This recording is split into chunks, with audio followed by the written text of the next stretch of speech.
Yo, what is going on, guys? Welcome back to another video. So over the last couple of days on social media, I have seen everybody and their mother posting their top defenseman list, whether that's a top 10, a top 25, a top 50. So I decided I wanted to join in on the fun because you've been following me for a while. I usually just do a top 50 players in terms of defensemen in forwards, as well as a top 20 goaltenders. I kind of lump the defensemen and forwards together. But why not show some love to the defensemen and give them their full top 50? I already posted my 31 through 40 my 41 through 50 over on my Instagram. But today on the YouTube, I am really going to be diving into my top 15, the truly elite guys. So yeah, let's get into it. We're actually going to start with number 1 and work our way down to number 15. I think you can probably assume who's my number 1, who's roughly in like my top 7 or 8. So there's more suspense, if anything, at like 13, 14, 15, because there's a plethora of guys that could potentially be there. Versus once we get into the top 3, you're probably clicking off the channel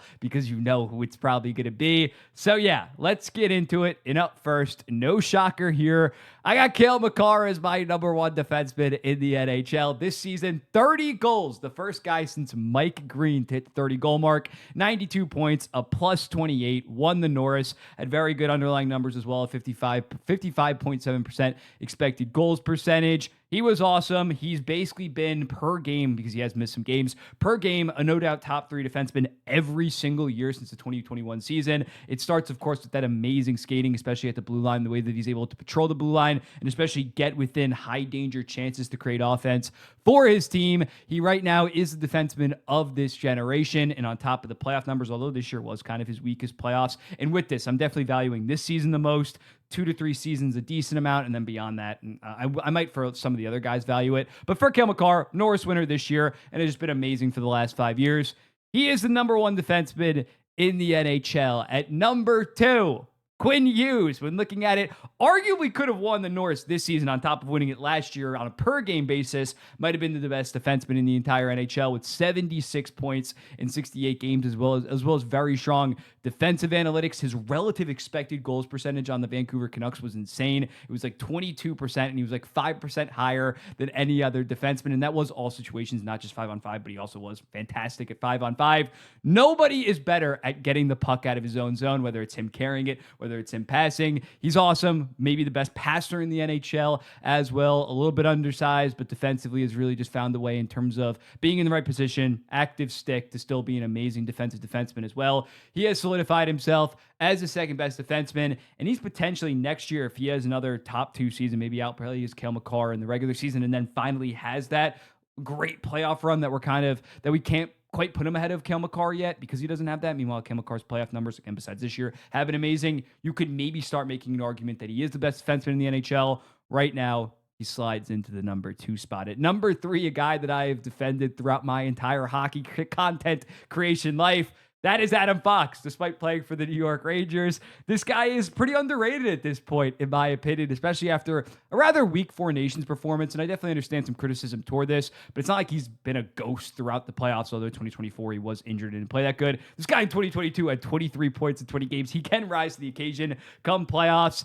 And like Kale Marner, basically every single year since he won that Norris back in 2021 on a per-game basis, emphasis per game because he has missed some games in recent years, he's been a no doubt top 5 defenseman every single year. This guy is as good as it gets. He's really just been dragging around the guys like Ryan Lindgren as well as Keandre Miller to fantastic results. Analytical, darling, both offensively and defensively. The skating ability is a clear weakness, and as a result, I cannot quite have him in the same tier as Marner and Hughes. But outside of skating and outside of physicality, which definitely is important to a degree, he does everything at an extremely A++ level, maybe the highest hockey IQ among a defenseman in the NHL.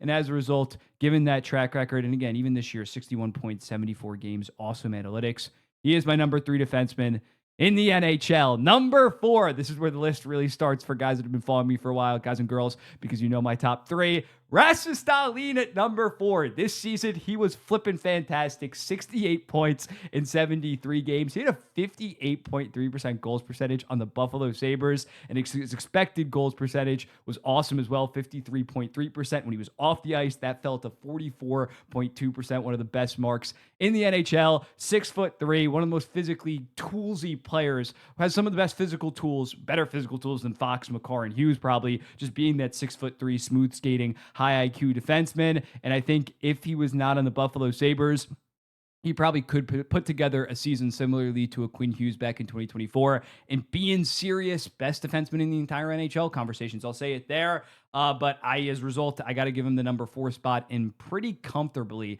after what he's done basically for the last 3 seasons. For the Buffalo Sabres, my hair's all over the place. Number 5.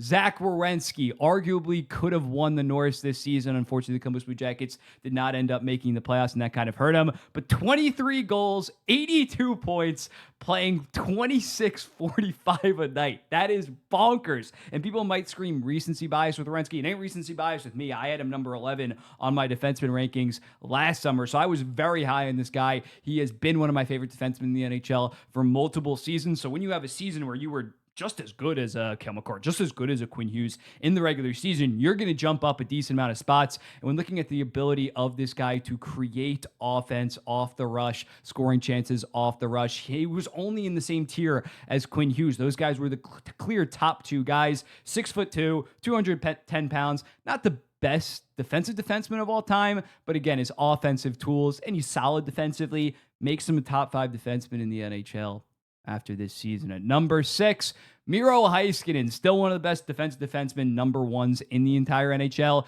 Yes, this season you definitely wanted a bit more offensively, only 25 points in 50 games, and then he came back after dealing with that knee injury that Mark Stone caused and just was not 100% healthy, so I really just can't. He falls a couple spots, but I can't really kill him too much because of the injuries. He went from playing 27 and 28 minutes a night the prior 2 playoffs to playing 21 minutes a night. But yeah, when you look at this guy in the prior 2 seasons, this is a guy where you maybe have to rely on the prior seasons a little bit more, but he's only 26 years old. He put up 69-point pace while being one of the best defensive defensemen. Point blank period. Amazing skater. Swallows guys off the rush. Miro Heiskanen, if fully healthy, should go back to being a 55 to 60 point guy. Legit number 1. Awesome defensive defenseman. And as a result, he gets, and of course, he's had legendary playoff runs like when he was 20 years old or 21 years old in 2020. Miro Heiskanen at number 6 feels about right. Number 7, people might click off the video at this point. Evan Bousard. When looking at Bousard, yes, are there dumb turnovers? Yes, is he out of position at times that makes you just absolutely mind-boggled? Yes, but when looking at the offense that this guy brings to the table, the last 2 seasons, paced for 16 goals, 59 assists, 75 points, while being a plus 24. And in the playoffs, those numbers jump up to 23 goals, 73 assists, 96-point pace, as well as a plus 34 across 82 games. He is not a byproduct of McDavid and Draisaitl solely. Obviously, we're not putting up 96 points on his own. But when you look at the underlying numbers, I said this on the podcast, I think I even said this on a YouTube video. Him without McDavid and Draisaitl, the last 2 playoff runs, he has a 58% goals percentage, 58% expected goals percentage, as well as a 56% high danger Corsi for percentage. This guy is not just a merchant. I hate this so much. Of course, his shot is one of the best in the entire NHL, and the way that he's able to move the puck makes him a top 5 offensive defenseman in the entire NHL. And the defensive numbers, yes, some of the bad really sticks out, but his overall defensive numbers are pretty solid. And as a result, I got him at number 7. At number 8, Josh Morrissey. When looking at Josh Morrissey, he's basically stacked 3 straight top 7 defenseman seasons in the NHL. This season was probably his best yet when looking at his defensive impact, although the point totals weren't quite there compared to prior years. Him and Dylan DeMello have truly formed one of the best pairs, just point blank period, in the entire NHL. Yes, he is undersized, but due to a great stick, he is pretty solid defensively, as well as being very good in terms of the penalty minutes. He dropped from 44, which is a little kind of bad, down to 22 penalty minutes this season. Josh Morrissey, damn good offensive defenseman, has really come a long way, especially his defensive game compared to 2 to 3 years ago. And as a result, he checks in at number 8. At number 9, this is where I'm going to slot in Jaccob Slavin. When looking at Slavin, he's awesome. He's the best defensive defenseman in the entire NHL. But when looking at the offensive impact, I think the 8 guys that I have ahead of him are just leaps and bounds offensively while still being solid to very good defensively. And as a result, I have Slavin at number 9. He's awesome. You can just gush about him for years based on what he does on the defensive side of the ice, the best stick in the entire NHL. And yes, if they threw him on top power play, maybe he wasn't playing in a Rob Brindamore system, but also then maybe his defensive numbers wouldn't be as good. But if he was playing on more of an offensive team, he probably could be 50, 55 points. But in terms of the offense, it is just not quite there for me to personally put him in his top 8. I could see you putting him as high as number 6. I won't hate you if you say he's better than Heiskin, and a lot of people say that he's better than Bousard. Some people say he's better than Morrissey. I'm not going to call you wrong. I think the top 5 is kind of set in stone. 6 through 9 is a little loosey-goosey, and I just slot Slavin into number 9 personally. At number 10, it does kind of drop off a bit of a tier here. I'm going to go with Victor Hedman. Still can get you 65-ish points, be solid defensively, not quite the stalwart that he was 4 to 5 years ago when he was the best defenseman in the entire NHL and was 6'7" and 230 pounds. But yeah, still moves very well, still has a lot of offensive skill, and yeah, still is a top 10 defenseman, in my opinion. No doubt a top 15 one. And number 11, Roman Josi. Kind of a guy where you got to look at the prior seasons compared to this year, but just like everything went wrong in Nashville. And he still had 38 points in 53 games. He was a minus 26, but when you look at the underlying numbers, he had a 41.6% goals percentage, but he had a 52.3% expected goals percentage. So he was just getting extremely unlucky out there for the Nashville Predators, basically like every other player on that team. And last year he had 85 points and was a Norris runner-up. Is there some possible age regression here with Roman Josi? Yes, to a degree, but he's going to be far better this season, or hopefully. I mean, he's dealing with some kind of, it's not an injury, it's like some kind of disorder, but hopefully I think everything's going to be okay heading into the season. And I expect him to bounce back, and I expect the entire Nashville Predators team to bounce back and him to be a solid 65 to 70 point offensive defenseman while being okay defensively. At number 12, Charlie McAvoy. This guy was a top 8 defenseman from like 2021 to 2023, but has kind of been on the slide a little bit. A very stout two-way defenseman that gives you 150 hits, 150 block shots. Still very good defensively. The offense just has been a little bit concerning. It has been on kind of a linear slide. And when he's coming off a weird injury at Four Nations, it was his shoulder. Then the shoulder became infected. They had to shut him down for the rest of the year. He's still very young. He's still only 26, 27 years old. Like, I expect him to bounce back. But after that, considering it has kind of been a slide since that 2023 season, everybody on Boston had like a career year that year. Don't get me wrong. But yeah, he is not quite there offensively, similarly to a Jacob Slavin. Cannot run a power play to save his life, but he's fantastic on the penalty kill. And as a result, he's a good number 1. I wouldn't call him great at this point. Definitely needs to be better offensively and also improve his defensive numbers. And I think that he will next year when Hampus Lindholm is fully healthy. At number 13, McKenzie Weaguer. When looking at him, I tweeted out today, I think he's might be the most underrated defenseman of this generation, ahead of a Jacob Slavin, especially at this point, because this guy's still awesome. In Florida for his final 2 years, he was legit top 15 defenseman. In Calgary, when they've actually been competent, which was 2023 and 2025 and 2024, they were kind of a shit show. He's been a top 15 defenseman. When looking at him, he had a 58% goals percentage on this Calgary Flames team, as well as having over 400 combined hits and block shots. He's very good at D-zone retrievals, as well as just being an ideal defenseman that also can offer you 45 to 55 points a season. Much like McAvoy, cannot run a power play, but he's extremely elite on the penalty kill. And yeah, he doesn't wow you, but he just consistently gets very solid results. And when it's been 4 to 5 years of that, you're going to make my top 15 when you have that kind of track record compared to some of the other guys that are more so up and down. McKenzie Weaguer, I know what I'm getting, a physical defenseman that, again, gives you solid offensive point production. At number 14, a new guy to the top 15, a new guy to the top 20.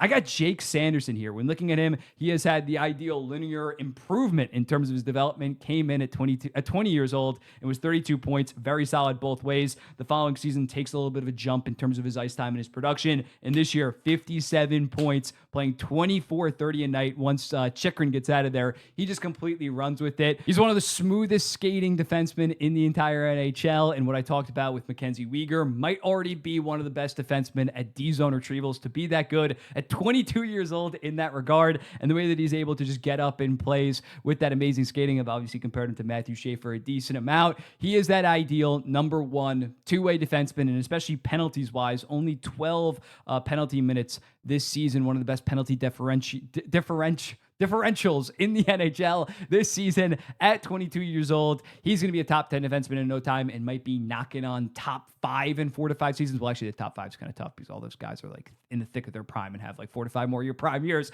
But he's going to be an absolute staple in terms of lists like this for basically the next decade. I love Jake Sanderson, and he's number 14 at this point. And then number 15, I got Thomas Harley, basically Jake Sanderson, but slightly better offensively, in my opinion, while being slightly worse defensively. When looking at him last year, he really broke out with 15 goals, 32 assists, 42 points after developing in the AHL for a very long time. Dallas knows how to develop their guys. This year, 50 points, jumping from around 21 minutes a night to 23. And what really stood out with me for Harley is once Heiskanen went down, once he got hurt against the Vegas Golden Knights, he had 9 goals, 18 assists, 27 points in 30 games while being a +9. And then come playoff time, he had to be their number 1 defenseman and had 14 points in 18 games, having pretty solid analytics. He didn't blow it out of the park by any stretch, but he had 53% expected goals percentage. And much like Sanderson, an amazing skater, 6'3", 210 pounds. He might never get the Norris love because he has Miro Heiskinen on his team, but at this point, he's arguably the best number 2 in the entire NHL. I just love what he brings to the table. And again, this year, especially when Heiskanen went down, he was freaking awesome. So he checks in at the number 15. Let me know in the comments here. We're going to go through it again. Here's 1 through 10. People are not going to like that Bousard placement. Then here's 11 through 20. I'm spoiling the Instagram a little bit. 16, Forsling almost made it. Shea Theodore, just more of an offensive defenseman. Sergachev, I like a decent amount. John Carlson's kind of being slept on right now. Still a very good number 1 defenseman, or a good number 1 defenseman. And then Mort Seider, number 20. Let me know in the comments. What do you think about this ranking? Who would you move up? Who would you move down? Who would you put on? Who would you take off? I'll be seeing you in the next one. Also, forgot to say it, Manager Monday is actually going down tonight. It's going to start around 6 p.m. Be following my other social medias or just be checking the page to see the exact time. We're building the Islanders. We're rebuilding the Islanders. I'm going to have like 3 to 4 hours to win a Stanley Cup with the New York Islanders, or else I have to do a punishment. It's looking like the Milk Mile at this point. I'll be seeing you tonight. Peace.